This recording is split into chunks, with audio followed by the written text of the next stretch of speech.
Chapter 8. A Second Chance.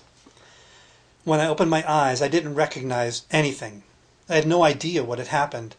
One moment we were at the entrance to Terrace. The next moment we were somewhere completely different. At first, I couldn't figure out what I was seeing. The ground that I was lying on was comprised of very fine sand. There was darkness in front of me and above me, and everything was very quiet. It wasn't until I rolled over and saw the opening that I realized I was in a cave. I felt very shaky as I got to my feet and had to crouch down again right away.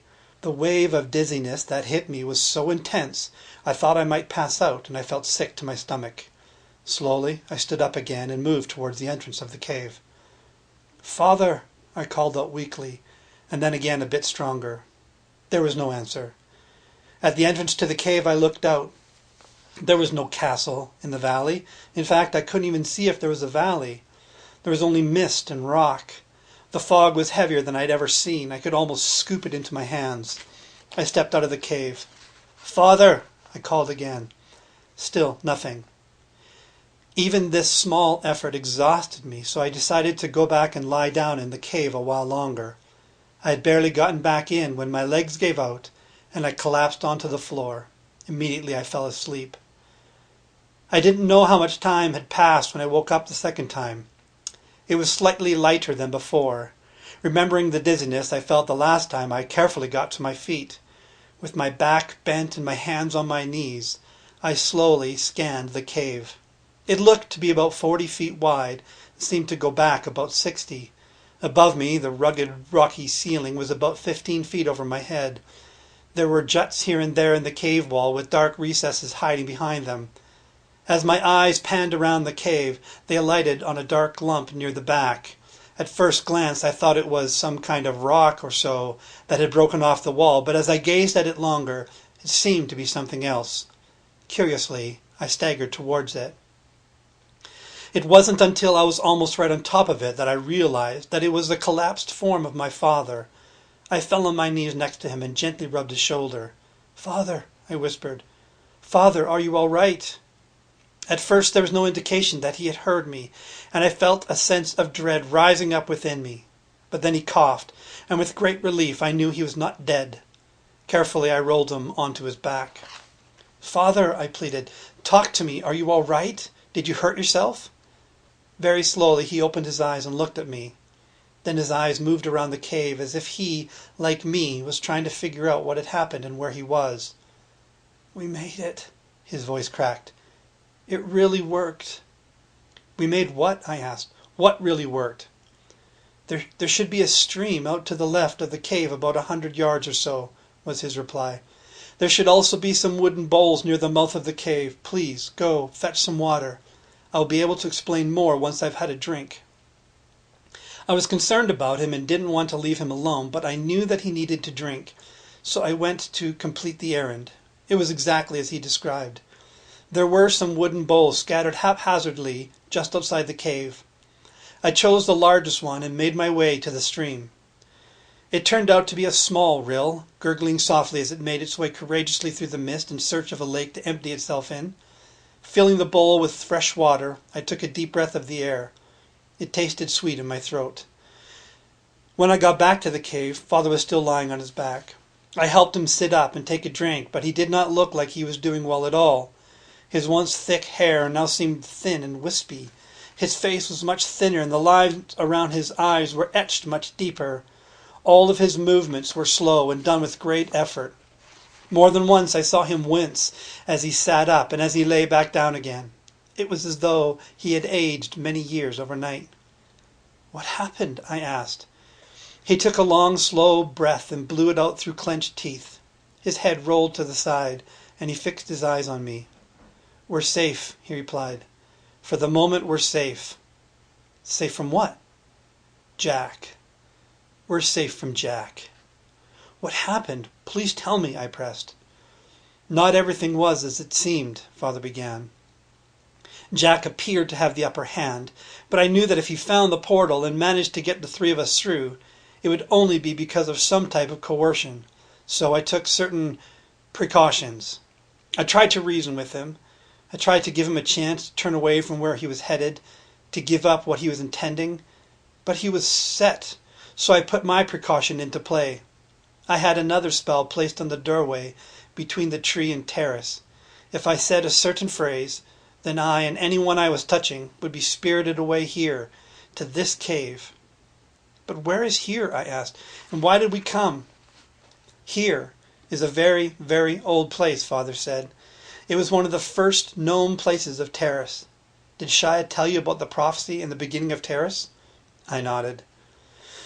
This is the cave that Dek first appeared when the wizard separated the humans from the giants. The giants were scattered all around Terrace, and it took them months to find each other. Korth was as strong as ever and furious once he realized what had happened.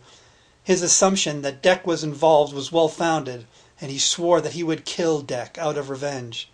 But search as he might, he would never find Dek because this cave and the valley around it have magical powers and could hide any who came within their borders. Dek ventured out often to see how the new civilization of giants was settling. Korth was a powerful leader, and most of the giants either submitted to his leadership willingly or were forced into submission. Those who wouldn't submit were killed, if they could be found. He rested for a moment before continuing. Dek gathered those who weren't as bent on evil as most of Korth's followers. There were very few, for the power of Korth was great, but those few that made it to this valley were saved, and they began a determined, if small, resistance against Korth's tyranny. I knew this was the only place where we could come to be safe from Jack. Our only chance was to get you away from him, to buy you time, so that you can make your plan. My plan? I asked, bewildered. What plan? I think I know what Jack is hoping to do. What? I asked. I believe that he's going to try and take control of the giants, Father continued. The stones will help him do that, and my father is old. I fear that he will remove him from the throne by any means necessary, and then seek to have dominion over the giants. You know the prophecy. The day of oppression will come, the barrier of aggression undone. Once he has control, there's a very real possibility that he will find a way to bring the giants through the threshold back into the world of the humans. Why would he do that? He sighed heavily. Jack has always been about control. He will want to be in control of the giants, and then he will want to enslave the humans like it used to be before the Great Schism. He rested a bit more. He seemed so weak. The silence gave me a moment to ponder what he was saying. But I don't have a plan to stop Jack, I confessed. I know, Father said. Neither do I. That's why we came here, so you could formulate one. A plan to stop him, a plan to, once again, save the human race. I was speechless. I didn't know how I was supposed to stop Jack and an army of giants from overtaking the people back home. It seemed so hopeless. I wasn't a fighter. I was a healer. And Jack had those magic stones. What did I have? A few words that could calm a frightened animal? An ability to restore health to wounded creatures? How was this supposed to make any difference whatsoever? I know you are overwhelmed, Father said. It's not as hopeless as you might think, though it is definitely going to be extremely difficult and dangerous. I have more to tell you, but right now I need to rest. I feel that the transition to this cave took more out of me than I had anticipated. If you decide to wander outside of the cave, be careful. This valley is perfectly safe from detection, but there are some things you need to know about it before you go too far. We can talk more later. With that, he closed his eyes and his breathing became heavy almost at once. My first thought was that with all this information, I needed to go for a walk and try to sort it out. But I realized that, like my father, I too was still quite tired, and I lay down next to him. He looked so frail lying there, and every once in a while his whole body would shiver. I pressed up against him, my back to his back, and felt the warmth that two bodies can generate, and then I too fell asleep. When I woke up, it felt like I had only just closed my eyes, but I could tell from the darkness of the sky that I must have slept for most of the day. My stomach was growling with hunger as I sat up.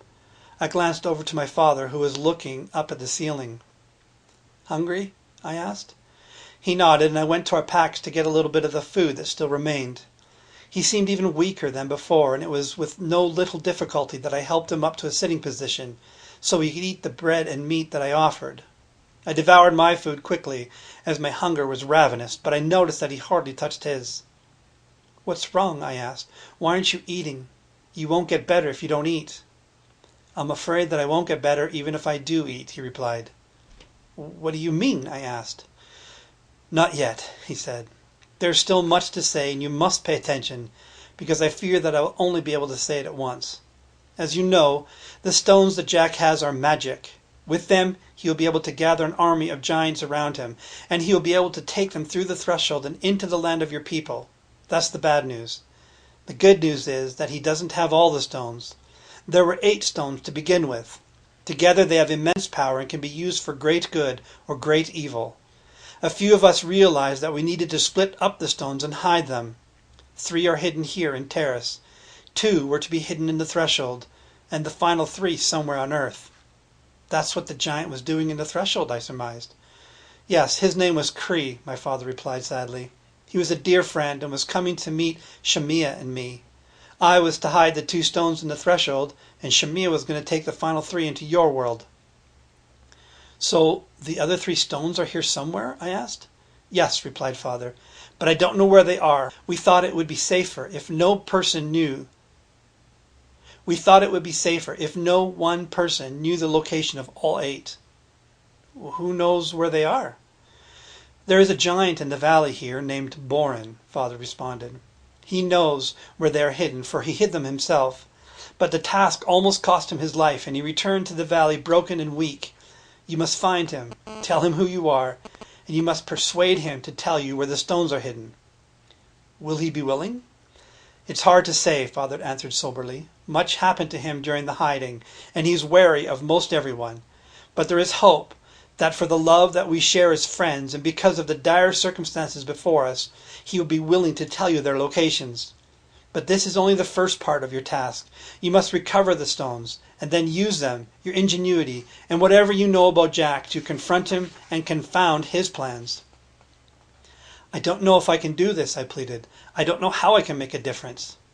Taryn, there is a price to pay for all of us, father said. There's a price to pay for acting, and there's a price to pay if you don't act. I don't know how you can do it either. I only believe that you can. Again, I hold to the prophecy.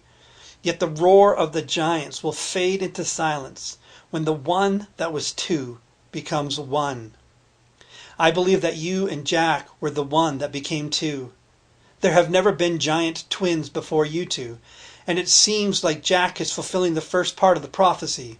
Somehow, you will be able to silence the threat that the giants are bringing. But what does it mean that the one that was 2 becomes 1, I asked. Does this mean that one of us must die? How do we become 1 again? I don't know, sighed father. I'm sorry. All I could do was buy you some time and some help. The rest is up to you. But you'll be coming with me, won't you? I pleaded.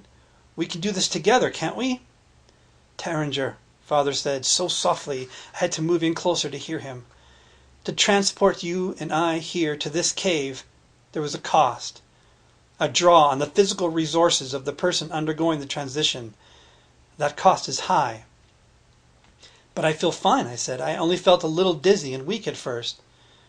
That's because it is possible for one person to pay the price for 2, he said, looking deeply into my eyes. My eyes started to well up with tears, and a knot of fear took root in my stomach. Father, what did you do? I cried. You're the only hope, he replied. It was worth it for me to spend what I had to give you a fighting chance. Only you can stop Jack. I took your cost on myself. He smiled weakly. I honestly thought I would be stronger, but the cost is too high. I'm dying. No, I declared. This is not happening. Tell me what to do. I'm a healer. I can heal you. I'm sorry, Taryn, he whispered. Not this time. There is no healing from this wound. I began to weep in earnest then. I'd only just met him, and now he is going to be taken away from me too. Was there anything in which I had some say? Was this how everything was going to play out? All those that I loved were going to be killed or taken away from me? I couldn't do anything for Cam. His 3 days were almost up, and I didn't know whether or not Keel had found him and helped him out of the pit. I couldn't do anything for my mother. She was still under Jack's spell. My complete inability to do anything was overwhelming. I was not going to give up on my father. I tried to heal him, despite what he said. For the next 2 days, I fed him and gave him water. I used every form of healing I could think of, but he seemed determined to fade away. The harder I tried, the faster the inevitability of his death approached. Finally, on the 3rd morning, he didn't wake up.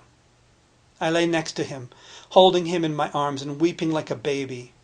When at last I could cry no more, I went out and collected as many of those large stones as I could find, and I built a cairn over him, right there in the cave. It seemed like all the will to live had seeped out of me in those few days as well, and I sat next to the cairn in numb silence. Day turned into night, turned into day. I might as well have died along with my father, based on the amount of living I did in those dark hours. I did not know how I was supposed to carry on. I didn't know where to go, what to do, how to do it. Everything felt hopeless, and I had all but given up completely. It was on the 4th day after my father had died, when I was just on the brink of absolute and total despair, that something wonderful happened. It was very early in the morning, and I had been sitting quietly in the dark when all of a sudden there was a rustling and flurry of wings at the cave entrance, and a bird flew in and sat on the cairn. I was just about to shoo it away when I noticed it was a sunjay. How it got into Terrace I will never know, and I never saw it again after that moment. But I saw it then.